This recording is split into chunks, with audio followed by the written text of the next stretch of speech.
You wonder what it's like to work with Morgan Freeman and you can't remember that? You know. Don't call Morgan Freeman like you're on a Little League softball team with him. I heard that you have a snap card trick that you learned or something. Sure, yeah. You brought a card? I have a lot of cards. Do you know the comedian Carrot Top? Yes, horrible. Well, you were like the Carrot Top of interviewers. Yeah. Yeah. No, it's a good thing. It's a good thing. Cry now. No, don't cry now. Cry after the interview's over. Because otherwise I'll look like I'm responsible for it. Okay, so, Well, you are. well, I don't want to know that, though. Okay, well, so- you know now. I said your name into camera. What else do you want from me? A magic trick. Okay. All right, We can wrap this up. Hey, you're on my time. Okay. Okay, choose the card from here. Okay. Look at it, obviously. You can show the camera, you know. Yeah, Romina.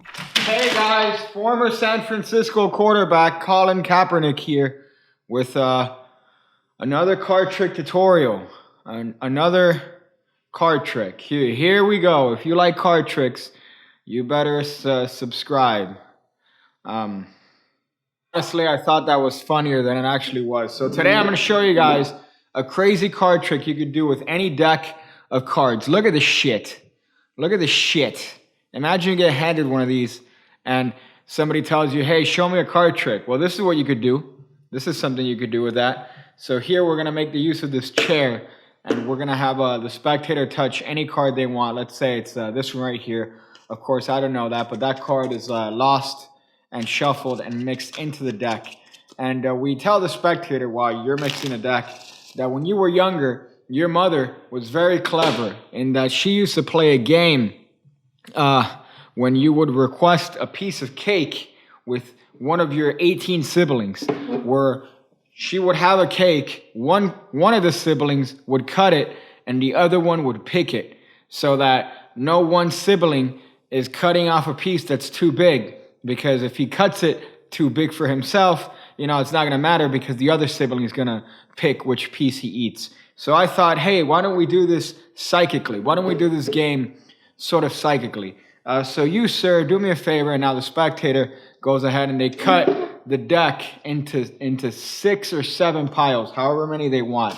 So they cut the deck. We'll do 7 piles here. And we tell the spectator that you're gonna start. So you're gonna pick 2 piles, and they're gonna point to 1 pile of which we are going to eliminate. So let's say you point to these 2 piles, and the spectator says, hey, how about you eliminate this one? I go, okay, free choice. Now you're gonna do the same to me. You pick any 2 piles you want, and I'm gonna point the one that should get eliminated. So the spectator points to these 2, and I go, that's great. How about this one? Let's eliminate that bitch. Fuck that bitch. So how about these 2? The spectator, of course, now picks this pile. They get eliminated. So you see where this is going, that everyone's making a free choice here.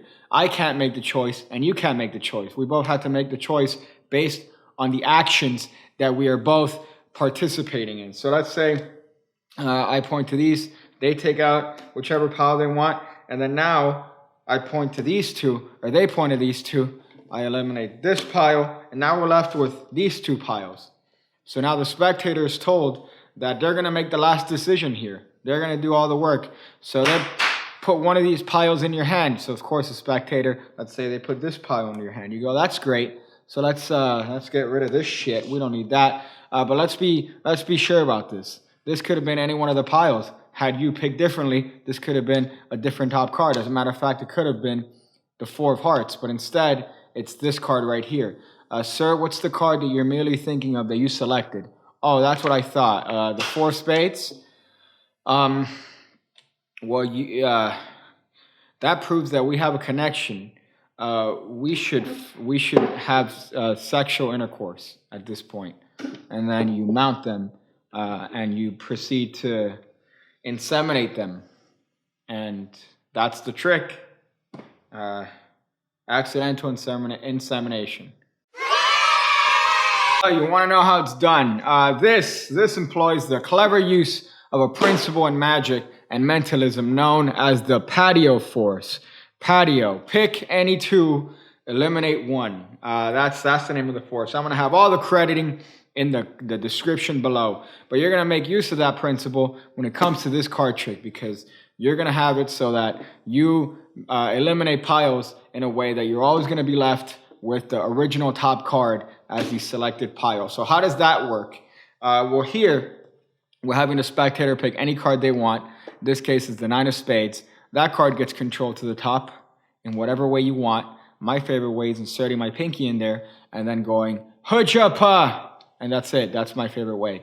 But really, you could do any sort of double undercut. You could do any sort of riffle shuffle control you want to get the card to the top of the deck. But ultimately, you end up with their selected card on top of the deck. And then you're ready to go. So you tell the spectator to cut the deck in however many piles they want.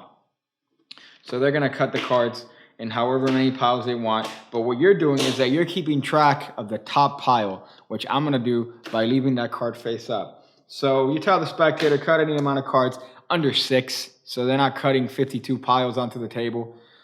And then, you know, they're like, haha, I got you, Mr. Magic. What are you going to do now? And then you, to get back at them, you do the PATEO force with all 52 cards. And then at the end of the day, you're like, ha, showed you, you little bitch. You little anemic bitch. So let's get back to this. What's going to happen is that you're going to start here. And you're going to explain the premise of the game by saying that you're going to point to any 2 piles. And they're going to have the choice as to which one of those piles they want to eliminate.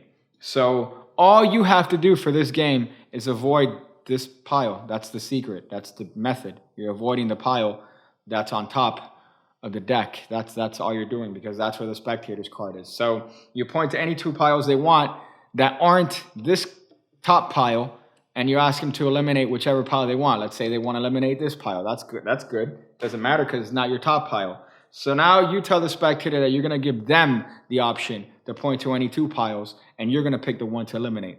So I know what you're saying. What if they point to my pile? What if one of the piles they point to is my pile? Well, here's what you do. You ready? I'm going to pretend I'm the spectator and the magician at the same time. Here we go. So I'm the spectator right now. I point to these 2 piles. Okay. Hey, that's cool. How about you eliminate this pile right here? Okay, that's cool. That's it. You just don't eliminate this pile. You see how genius this is? So now the option goes back to you. You point to 2 piles that aren't your pile. You have them eliminate whichever one. Of course, you say, oh, that's cool. That could have been a 7, but, you know, whatever. And then you repeat the game, obviously avoiding them touching this pile. That's all you're doing. So ultimately, you're going to be left with 2 piles here. So you point to 2, they eliminate 1. Point to 2, they eliminate 1. And of course, you're going to be left with 2 piles. So now what do we do, Mr. Magic? We do a little bit of the classic equivocate. But it's not even equivoke. It's pretty much self-working. All you're doing is you have the spectator hand you whichever one of the piles they want. You tell them, be sure, think before you hand me one of these piles, sir, because this is going to affect everything. Of course, it doesn't matter, because let's say they hand you this pile. You go, are you sure? Are you 100% sure? Do you want to change your mind? No? All right. You wanted that pile, so sir, do me a favor. Turn over the top card of that pile and be amazed. And of course, they turn over the top card of that pile, and it's their card. But what if they give you this pile? What do you do then, huh? Well, if you look back at the performance, you see exactly what you do. You go, are you sure? You don't want to change? You don't want to swap them? No? All right, well, you could have swapped them. So you handed me this pile right here, sir. As a matter of fact, the top card of this pile was a 6 of clubs. But you handed me this pile. For the first time, sir, name the card that you selected freely. And of course, you're going to turn over the card, and it's going to match.